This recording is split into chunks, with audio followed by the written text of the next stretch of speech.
ప్రభునందు ప్రియమైన దేవుని సంగమా, ప్రియ దేవుని బిడ్డలారా, బాగున్నారా?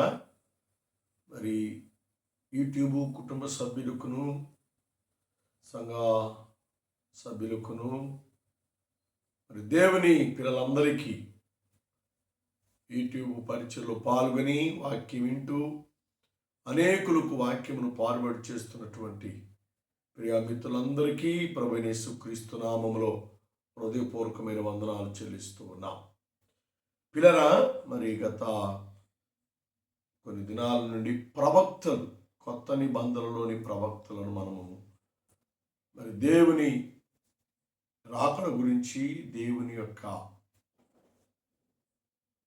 ఆశ్చర్య కార్యములు, అద్భుత కార్యములు, మహాద్భుత కార్యముల గురించి, ప్రవక్తలు ప్రవచించిన ప్రవచనాల గురించి, మనం ఏ ప్రవక్త ఎలాగూ ప్రవచించారో గత కొన్ని దినాల నుంచి మనం వింటూ వస్తూ ఉన్నాం. ఈరోజు కూడా మరి కొత్త నిబంధనలోని ఇంకా కొంతమంది ప్రవక్తలను మన మనసుకు తెచ్చుకుందాం, మనం ఆలోచన చేద్దాం. దైవ గ్రంథముల నుండి అపోస్తుల కార్యములు మరి 15వ అధ్యాయం 22వ వచనంలో మనం చూస్తే చాలా శ్రేష్టమైన సంగతులను పరిశుద్ధాత్మ దేవుడు మనకు బయలుపరుస్తూ మాట్లాడుతున్నాడు. అప్పుడు సహోదరులలో ముఖ్యులైన బర్బాయును అను మారు పేరు గల యోధాను శీలను తమలో ఏర్పరచుకుని పౌలుతోనూ బర్నబాతోనూ అతి దేవుని పిల్లలైనటువంటి వారితో కలిసి వారు పనిచేసినట్లుగా చదవబడిన వాక్య భాగంలో మనం చూస్తూ ఉన్నాం. మొదటి వ్యక్తి చాలా శ్రేష్టమైన వ్యక్తి పిల్లరా, సహోదరుల్లో ముఖ్యులైనటువంటి బర్నబాను అను మారు పేరు కలిగినటువంటి యోధాను శీలను, వీళ్ళిద్దరూ ఆ రోజు సంఘాలలో పరిచర్య చేశారు. దేవుని కొరకు వారు ప్రయాసపడినట్లుగా దైవ గ్రంథంలో మనం చూస్తూ ఉంటాం. నిజమే, ఆ రోజు సంఘాలలో భయంకరమైన శోధనలు, భయంకరమైనటువంటి శ్రమలు, నిందలు, అవమానాలు వస్తున్నటువంటి ఆ దినాలలో మరి ప్రవక్తలుగా దేవుడు వీరిని వాడుకున్నాడు. ప్రవక్తలుగా దేవుడు వీరిని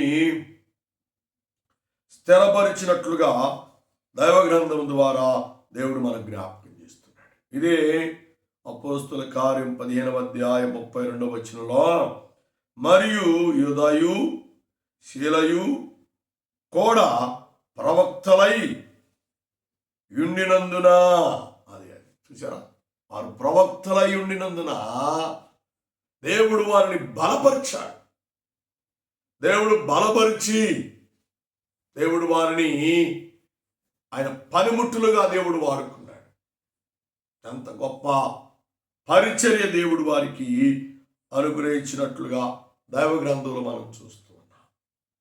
కాబట్టి పిల్లరా, ఈరోజు విశ్వాసిగా, సహోదరుడిగా, సహోదరిగా ఉన్న నీవు నాదే ఉందలే, నేనేం చేయగలలే, నా వల్ల ఏమైద్దిలే అని అనుకుంటున్నామేమో. కాదు కాదు కాదు. దేవుడు నిన్ను వెళుతున్న సంఘములో నిన్ను ఒక ప్రవక్తగా, ఒక ప్రవక్తిరాలుగా దేవుడు వాడుకోవడానికి దేవుడు ఇష్టపడుతున్నాడు.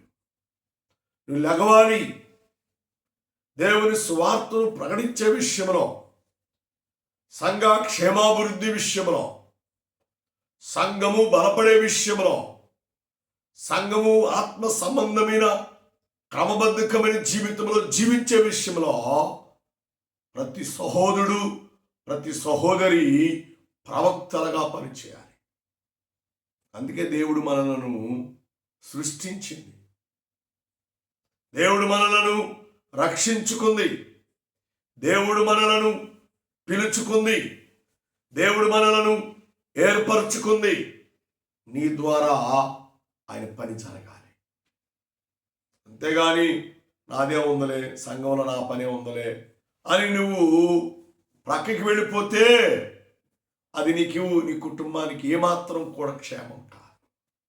దేవుడిచ్చిన జ్ఞానాన్ని బట్టి, దేవుడిచ్చినటువంటి ఆలోచన బట్టి నువ్వు దేవుని పని చేయాలని ప్రభు పేరిట, ప్రభు నామములో మనం చేస్తూ ఉన్నాను. ఇక్కడ మనం గమనించేస్తే ఇదే 15వ అధ్యాయంలోని 27వ వచనం మనం గమనించేస్తే చాలా శ్రేష్టమైన మాట అంటాడు. కాగా యోదాను శీలను పంపి ఉన్నాము, వారును నోటి మాటతో ఈ సంగతులను మీకు తెలియచేసేదరు. చూసారా, నోటి మాటతో.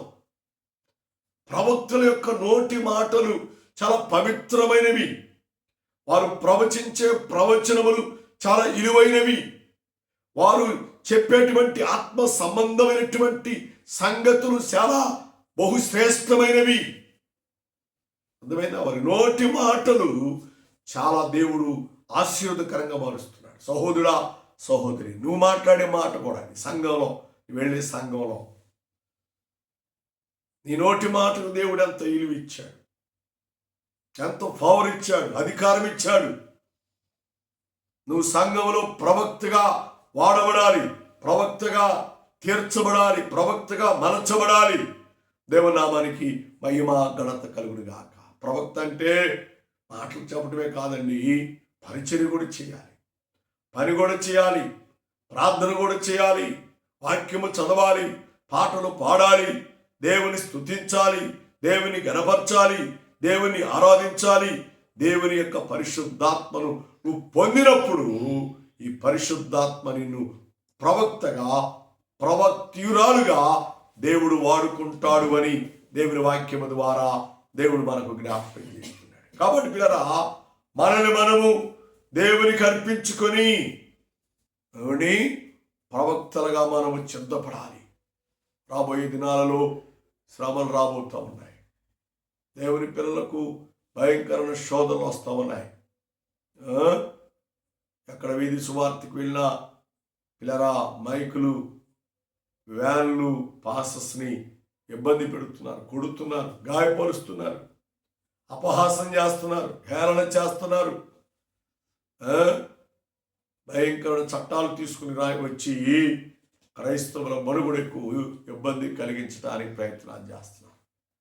ఈనాడు పాలకులు, ఈనాడు ప్రభుత్వాలు దేవుని పని మీద, దేవుని ప్రవక్తల మీద భయంకరమైన శోధనను కలుగు చేయడానికి వారు ఇష్టపడుతూ ఉన్నారు. వాటిని ఎదుర్కోవాలి అంటే మనము ప్రవక్తలుగా సిద్ధపడాలి. భారము కలిగి దేవుని సంఘం ప్రార్థన చేయాలి. సంఘంలో ఉన్నటువంటి ప్రతి ఒక్కరి బాధ్యత, ప్రతి ఒక్కరి భారమని దేవుని వాక్యము ద్వారా దేవుడు మనకు జ్ఞాపకం చేస్తున్నాడు. కాబట్టి పిల్లరా, మనల్ని మనము దేవునికి సమర్పించుకుందాం.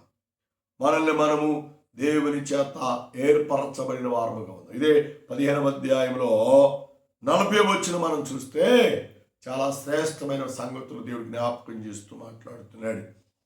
పౌలు శీలను ఏర్పరచుకొని సహోదరుల చేత ప్రభు కృపకు అప్పగించబడిరి. చూసారా, దేవుడు నిన్ను ఏర్పరచుకుంటున్నాడు. ఓ ప్రవక్తగా, ఓ ప్రవక్తిరాలుగా దేవుడు నిన్ను ఏర్పరచుకోవడానికి ఇష్టపడుతున్నాడు. దూరంగా వెళ్ళిపోతున్నాను, నాకెందుకులా వెళ్ళిపోతున్నావు, కుదరదని చెప్పుకుంటున్నావు, చేత కాదని చెప్పుకుంటున్నావు.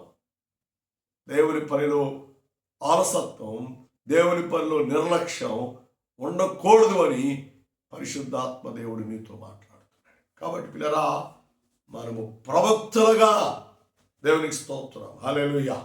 దేవుని రక్తము చేత కడగబడి శుద్ధీకరించబడి ప్రవక్తలుగా మనం స్థిరపరచబడిన వారముగా, ఏర్పరచబడిన వారముగా మనం ఉండి దేవుని పని చేసే వారముగా ఉంటే దేవుడు మనల్ని ఎంతగానో దీవిస్తాడు, దేవుడు మనల్ని ఎంతగానో ఆదరించి ఆశీర్వదిస్తాడు అని దేవుని వాక్యము ద్వారా దేవుడు మనకు జ్ఞాపకం చేస్తున్నాడు.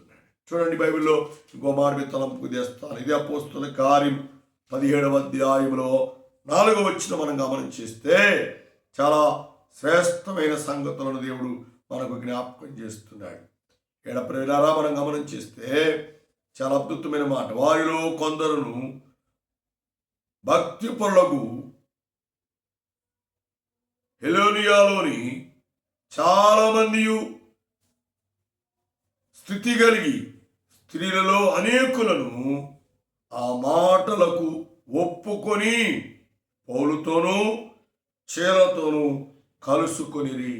చూచారా, ఎప్పుడైతే వారు ప్రవక్తుల యొక్క ప్రవచనము, దేవుని పిల్లల యొక్క వాక్కులు, దేవుని ఇచ్చినటువంటి శ్రేష్టమైన మాటలు వారు విన్నారో వారట మనసు మారి పౌలు శీల దగ్గరికి వచ్చి ఒప్పుకుంటున్నారంట. అయ్యా, మేము కూడా ప్రభువుకి త్యాగం చేస్తాం, మేము కూడా దేవుని పని చేయడానికి మేము ముందుకు వస్తాం, మేము ఉన్నవన్నీ విడిచిపెట్టి మేము దేవుని పనిలో ముందుకు కొనసాగుతామని వారు ఒప్పుకుంటున్నారండి. ఎంత సమర్పణ అండి!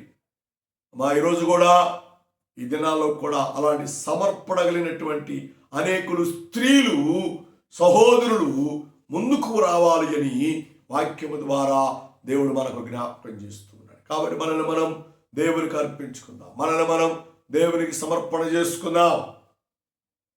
యోధా స్త్రీలను ఎలాగో పని చేశారో అలాగ నువ్వు పని చేస్తే దేవుడు నిన్ను ఆయన కృప చేత బలపరుస్తాడు, ఆయన కనికరమ చేత నిన్ను ఆదరిస్తాడు, ఆయన కాపుదలలో నిన్ను ఆశీర్వాదకరంగా మారుస్తాడు అని దేవుని వాక్యము దేవుడు మనకు జ్ఞాపకం చేస్తాడు. కాబట్టి మనల్ని మనం దేవునికి అర్పించుకొని దేవుని చిత్తానుసారముగా మనము జీవించి మంచి ప్రవక్తలుగా బాబు సహోదరా సహోదరి చేతులు జోడించి మనం చేస్తున్నాం. ఈ రాకడ దినాలలో దేవుని పని బలంగా మనం చేయాలి, ప్రవక్తలుగా మనం చేయాలి.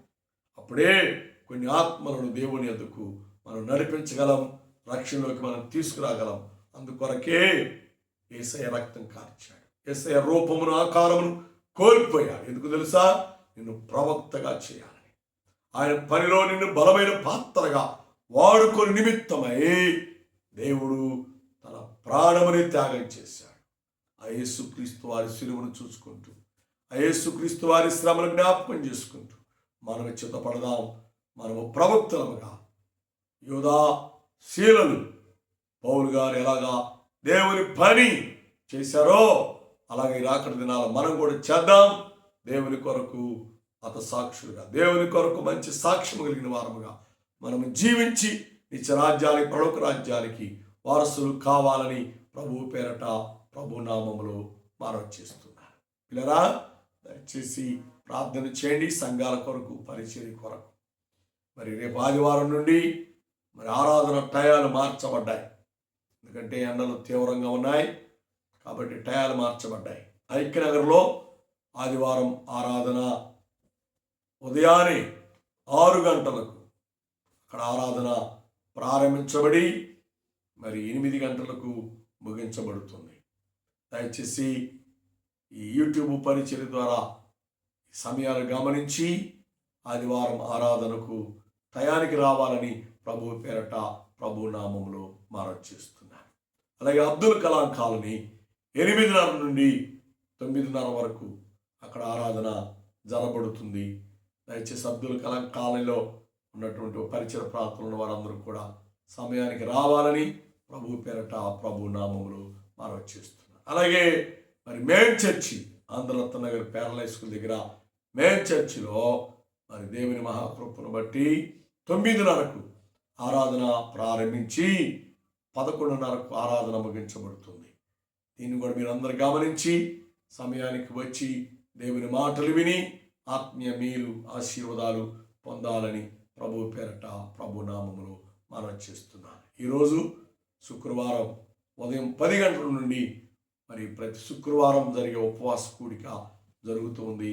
రండి, ఆత్మీయ మేలు పొందండి. అలాగే శుక్రవారం రాత్రికి ఐక్యనగర్లో ఉపవాస ప్రార్థన 8 గంటలకు జరుగుతుంది. ఆడ కూడా రాగలిగిన వారు రండి, పాల్గొనండి, ఆత్మీయ ఆశీర్వాదాలు పొందాలని ప్రభు పేరట ప్రభు నామములో మనం చేస్తున్నాను. ప్రార్థన చేద్దాం. కృపామేడా ప్రేమికుడు మా తండ్రి, నీ వాక్యము ద్వారా, నీ మాటల ద్వారా మీరు మాతో మాట్లాడారు.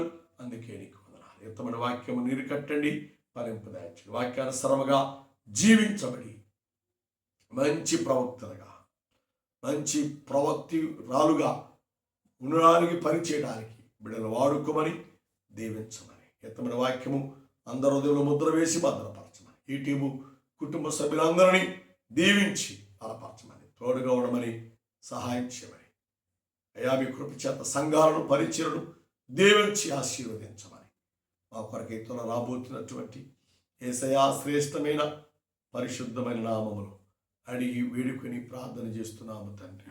ఆమేన్, ఆమేన్, ఆమేన్. తండ్రి దయ, కుమారుని ప్రేమ, పరిశుద్ధాత్మ సహవాస సంబంధం ప్రార్థించిన ప్రతి అంశములకును కూడిన మనందరికీ, ఈ టీవీలో వాక్యం ఇచ్చిన కుటుంబ సభ్యులందరికీ ఆయన రాకడతో నడిపించి, దీవించి, సంరక్షించి, కాపాడి ఆశీర్వదించునుగాక.